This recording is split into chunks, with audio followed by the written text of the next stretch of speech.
Hi, I'm Zed. Hi, I'm P. Welcome to the Not Your Typical Sister podcast. We're two brown girls trying to open the conversation and share our experiences on taboo subjects. We're not experts or doctors, so we recommend speaking to a professional if you need help or advice. So grab a cuppa, sit back and enjoy the podcast. Hey everyone. Hi. So Zed, let's start off with, how has your week been? It's been really good, thank you. Yeah, it's been really good. It's been a bit busy because obviously the end of school year is approaching. So I've just been busy with the baking stuff and work's just been a bit ugh. But apart from that, it's okay. How are you? Yes, I know the feeling about work. It's just been a bit ugh as well. It's just been so, I don't know what it is. It's just like, I think it's also the weather. So the weather's so nice, right? And we're getting really good vibes.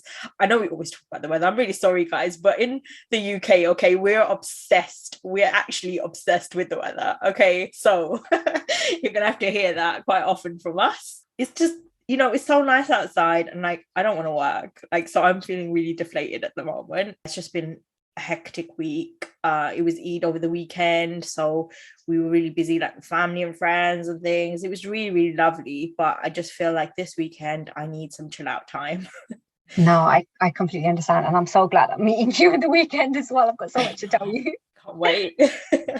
So today we'll be talking about motherhood and various facets of this. Motherhood is a ginormous topic, so today I'll focus on my experiences of being a mother of two and the struggles that mums go through and that no one really focuses on.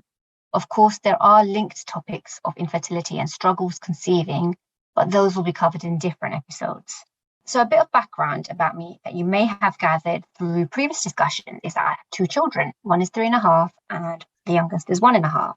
So my eldest Xavier was born pre-COVID and Zaira was born during lockdown. And I want to start off with a slight disclaimer. I am very proud and grateful and thankful for my children. And my intention with this episode is not to put people off having children.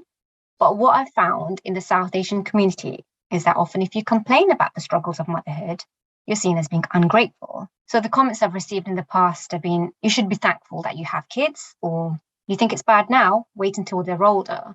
Or here's another one. These are the best years. We all had to go through this. So you should make the most of this time.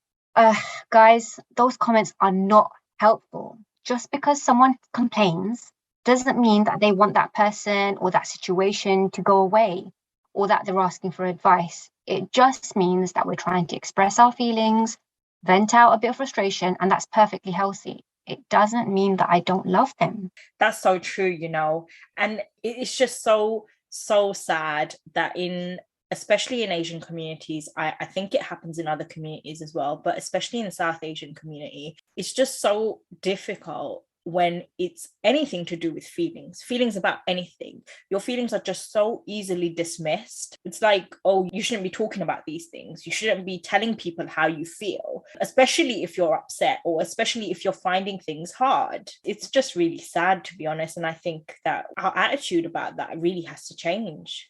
Yeah, and the fact that I have to put a disclaimer out just to explain that just says volumes, doesn't it, really? Yeah, but hopefully we're changing mindsets. Yeah, one person at a time.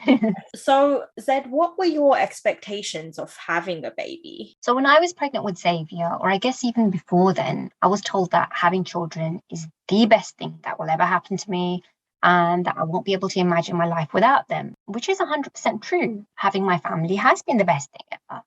And when they're not with me, I feel really lost and a bit empty. Yeah. But it's not all rainbows and unicorns.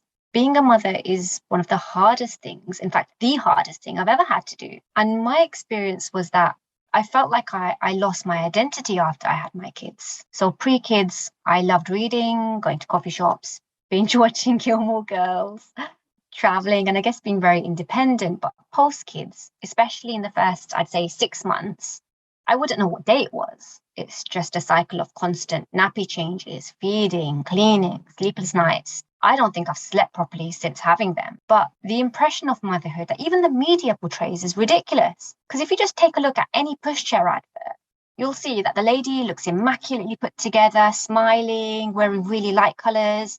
She's got a coffee in one hand and she's pushing the pushchair with the other. And it's unrealistic. Like, there's no indication of the sleepless nights or the baby throwing up on you. I mean, I don't know how she wears those colours, to be honest, because I'd have snot all over mine at that point. Or your coffee going cold because you're so busy with the child that you forget about it. And then putting motherhood aside, there's that adulting aspect of daily chores. I mean, don't get me wrong, my husband would help, but I often felt guilty that I'd expect him to help me look after the baby or help around the house when he'd been working all day. But then that's really wrong, P, because being a stay-at-home mum is more than a full-time job. The only difference is that you don't get paid for it. So looking back, I wish I had asked for more help and more often and not felt so guilty about it. Yeah, it's really hard, I suppose, like juggling. And you know what? You're not the first person that has said that. And I'm sure other mums out there are definitely going to be able to relate to what you're saying, because it is hard. It is hard. And you're right. Nobody prepares you for that. The media does certainly paints a completely different picture to what motherhood should be like. But the reality is completely different. Like you say, it's a completely different thing. And especially when you're a first-time mum, and essentially you are doing everything by yourself. It is your sole responsibility as the mother to look after the kids. Yes, the dad's there. Yes, the dad does help out and do stuff. And, that's really good. It's good that you have that help and support there. But, ultimately, it's your responsibility. And you end up putting that pressure on yourself, don't you? Yeah. I mean, that pressure is relentless. It's just constantly there. And it's that pressure and the mum guilt of why am I putting so much pressure on? I know I shouldn't be putting so much pressure on myself, but you still do it anyway. And I just feel like our whole lives, like especially in Asian cultures, right? Your whole life is about, as a girl, this is getting married and having a baby. And people judge you on that. They do. Who cares about your career? Who cares if you want to go on holiday? Who cares if you want to travel the world? No, that's not important. What is important is the fact that you need to get married and you need to have a kid. That's what people are judging you on all the time. So obviously, subconsciously in the back of your mind, you've already got that pressure. You've already got these thoughts in your head. But nobody helps you and nobody prepares you for actually becoming a mum. It's really weird, isn't it? It's weird because there's that idea that once you've had the child, your life's complete. And if your life's complete, everything should be fine, shouldn't it? Like everything should be absolutely fine. And, the happily ever after that everyone dreams about. Yeah. And it's amazing, but it's not fine. There's just so much work. And it's just work after work after work. And it's not what you envisaged, that this would be my happily ever after. Yeah. Oh dear. So how did you find like your maternity leave and stuff with Xavier and Zaira? So with Xavier, I felt more prepared just because I was doing all the research and I checked the reviews for practically everything I bought him. Like as a first time mum, you buy all this random crap. I used to go to so many baby shows and there's this excitement. So you buy everything and the world capitalizes on that emotion. So you'll see a gadget for everything. You'll see a gadget for like taking the snot out of a baby's nose. Like it's really weird. Like they sell you everything under the sun and you buy it. But thankfully, when I had Zaira, I kind of knew what to expect. So I didn't waste as much money as I did with Xavier. But the other big difference was that when I was pregnant with Zaira, there was less relaxing time because I had a toddler to run after. So there's a 2-year gap between them and it was very challenging and it still is. But maternity leave was also different because of COVID. So one was during lockdown, one was pre-COVID. You had no clue that COVID would ever come into play at that point. So they were very, very different maternity leaves. But I missed work. I did miss work during both times. And that's why, me, I have to always do something. So I had to start my baking business in the last maternity leave. It goes by really quickly, but then at times it feels really slow as well. I don't know if I can explain that really well. So like when you were at home, were you sort of missing that adult interaction? Was that what it was that was making you want to go back to work, or was it something else that you felt was missing, if that makes sense?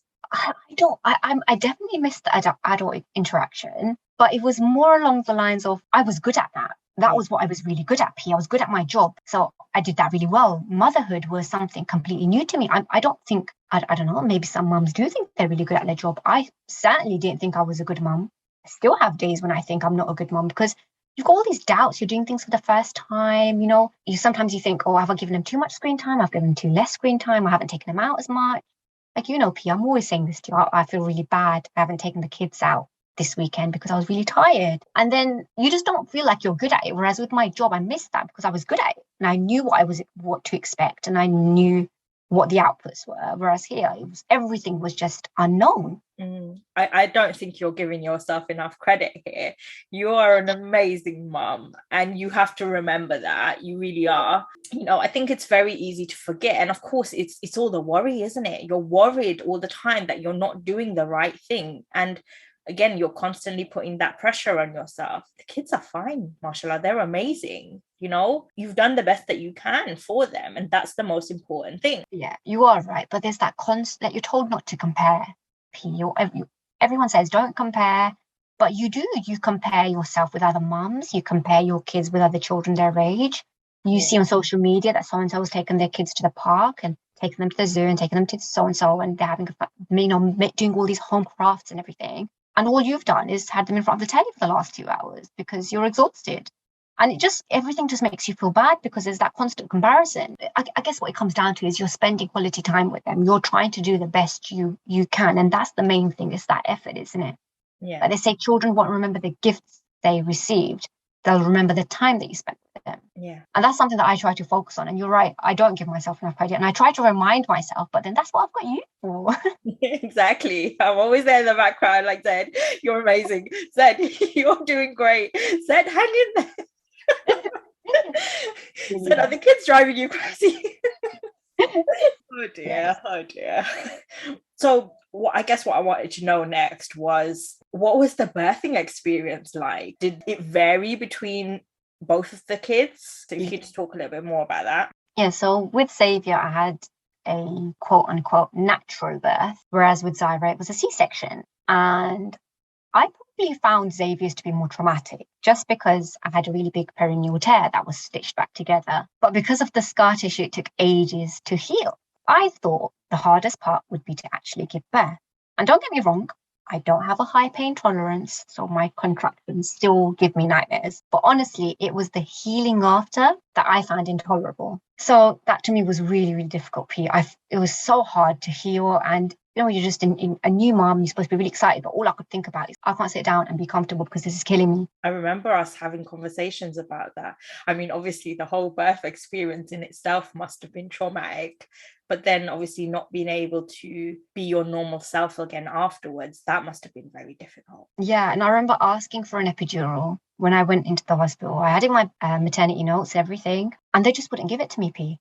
Like I asked for it and all they gave me was, I think it was two paracetamols or 2 cocodamals, or they gave me some sort of painkillers. And then Xavier's heart rate dropped. So then they checked him and they were like, oh, you've dilated and everything. I was like, this is what I'm trying to tell you. No one's listening to me. And because I don't make a lot of noise, and I told Zanoon, you can't get kicked out of the hospital, so you can't make any noise.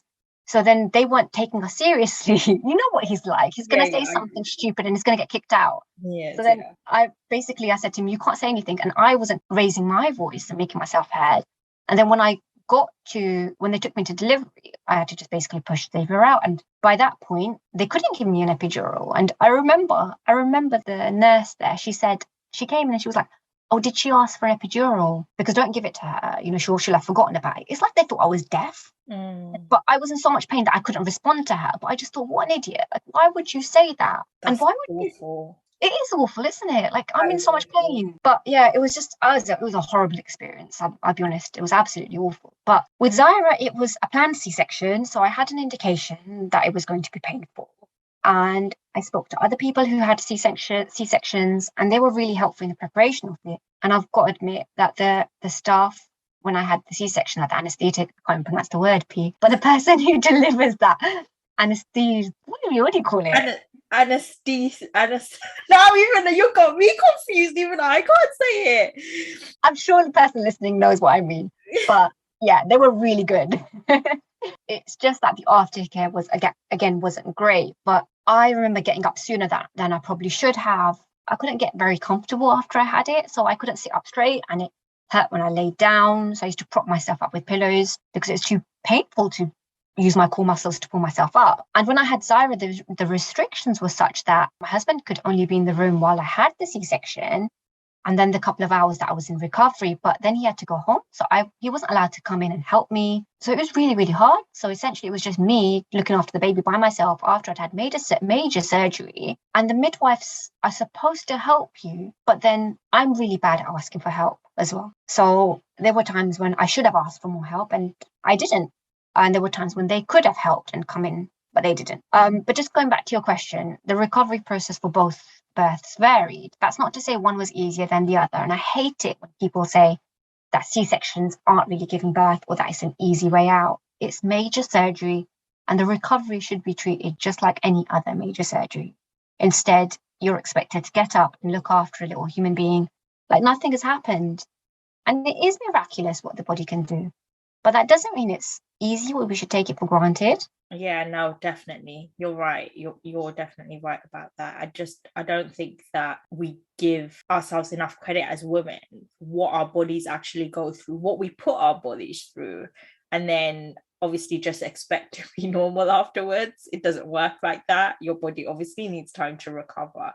I mean, look at it. When we get sick, right? We still need time to recover from that. Think about how different it is, like how much time you spend when you're ill, what you're going through giving birth or having that major surgery when it comes to the C-section. How on earth do you expect yourself to just come back from that straight away? But you don't have a choice sometimes. No, you don't have a choice sometimes. I mean, it's great if you've got huge family support and they can help you. But like you said before, ultimately, as the mother, it's your responsibility.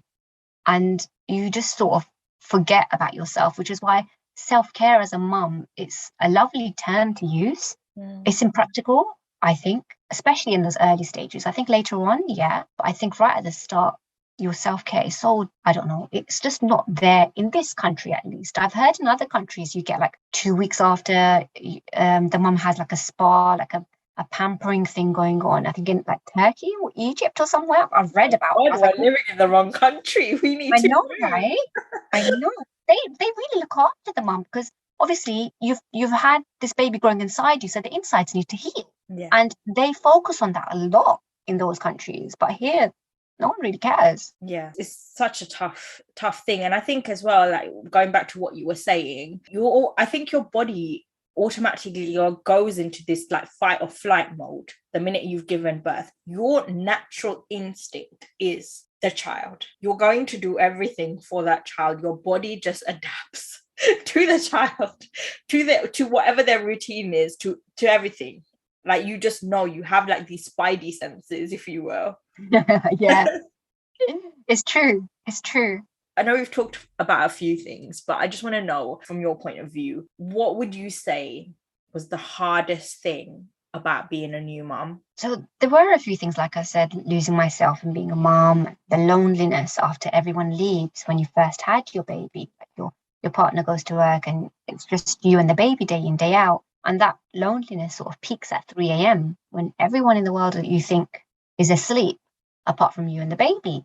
And it is very lonely. But the one thing that I struggled with, but I'm very happy that I did, was breastfeeding. So I breastfed them both, Xavier for 18 months and Zyra for, I think it was 14 months. And it was definitely what I think was best for my children, but it was really, really hard. And when I was pregnant, I was told by midwives and other people that you should breastfeed, but it's literally non-stop. And technically only you can do it. And what I mean by that is I knew some people whose partners would like take over one of the night feeds so that the mum got a bit of rest, or a family member would feed the baby during the day at some point. But when you're breastfeeding, unless you express your milk and you refrigerate it or you freeze it, which again is another long and tiring process, you are their only supply. And don't get me wrong, sometimes it was way easy to breastfeed when sort of Xavier woke up in the night. I wouldn't need to go downstairs and prepare the milk and get the bottles ready. Or for example, if we were on an aeroplane and I just want to put him to sleep. So it was convenient in some ways.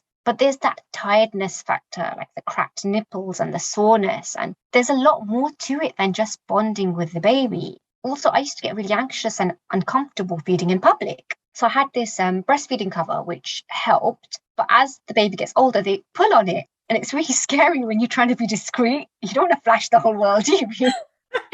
Can you imagine the horror? Oh my goodness, with everyone with their phones out these days, my goodness. Oh, Yeah, that's not something I would want to do. But I know that there are significant benefits of breastfeeding. So, like breast milk contains antibodies and live white blood cells that help your baby fight against infection. And when the mum or the baby are sick, those cells, the amount of those cells in the breast milk increases. That's fantastic.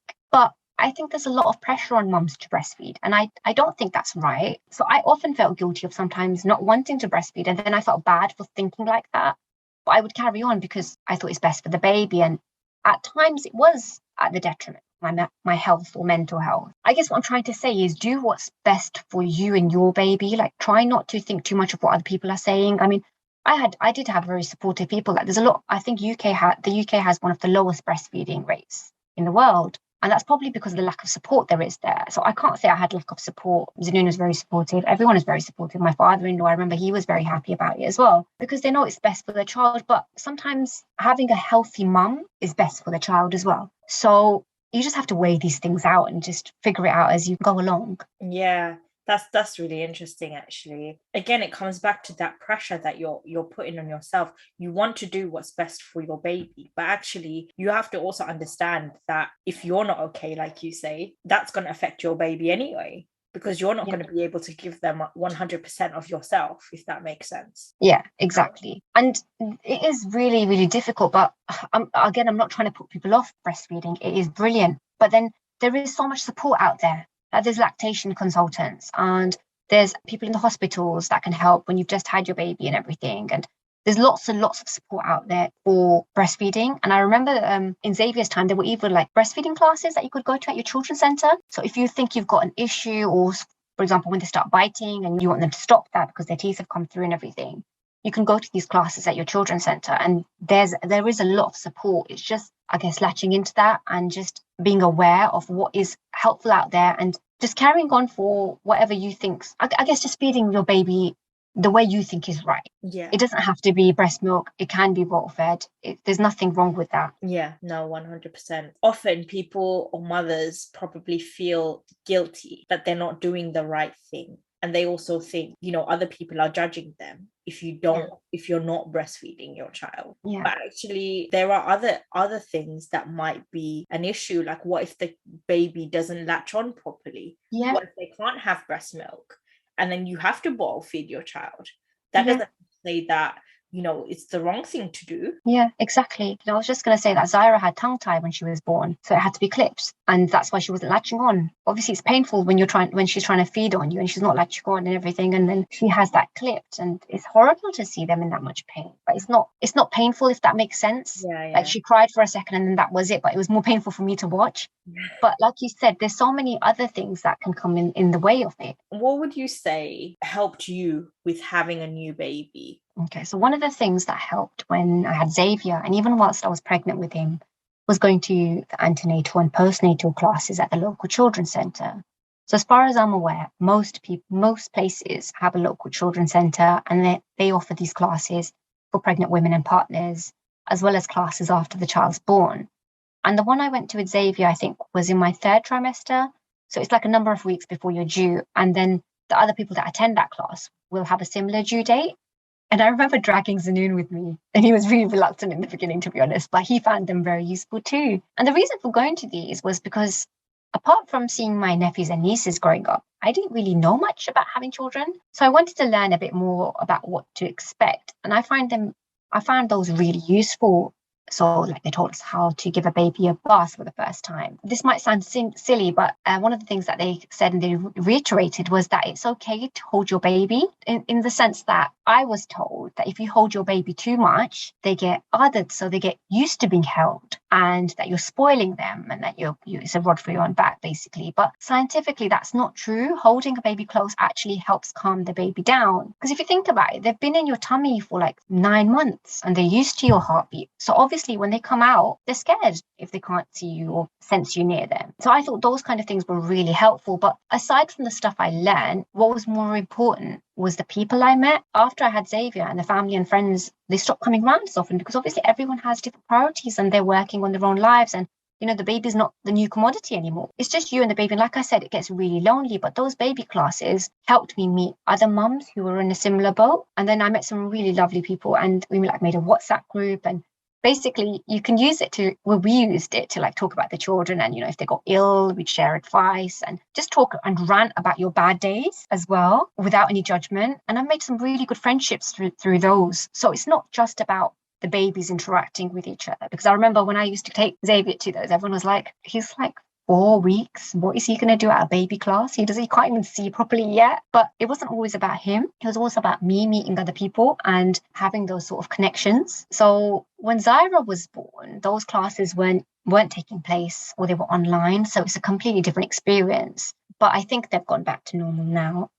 So if you know someone who's pregnant, or you're planning to have a baby or something, I'd say those classes are really, really helpful. Wow, that sounds amazing. I'm glad that you did them and you managed to meet other mums. And you know what? It's amazing to have people going through the same experience that you're going through at the time that you're going through it. Because yes, it's okay to talk to someone who potentially has had kids previously. It's not the same when someone's going through that same experience with you at the same time. It's just nice to have that support, because that person really knows how you feel. Yeah. And then often their development sort of leaps would happen at the same time. So if one child wouldn't be sleeping, more often than not, the other children around the same age, they wouldn't be sleeping at that same time either. And they're all going through the same thing.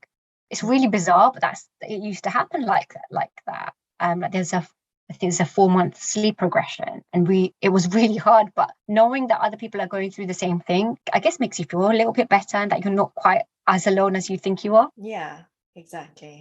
Thank you so much for listening to this episode of the Not Your Typical Sister podcast. We'd be really interested in hearing about your thoughts, your feedback, your experiences, whether you can relate to what we're discussing, and if you have any topics that you'd like for us to discuss. Take care, guys. Speak to you next time. Bye. Bye. Thank you for listening to this episode of Not Your Typical Sister. We would love to hear your thoughts and comments. You can leave us comments and reviews on whichever streaming service you are listening through. Don't forget to join our tribe on Instagram and Facebook at Not Your Typical Sister. Speak to you next time.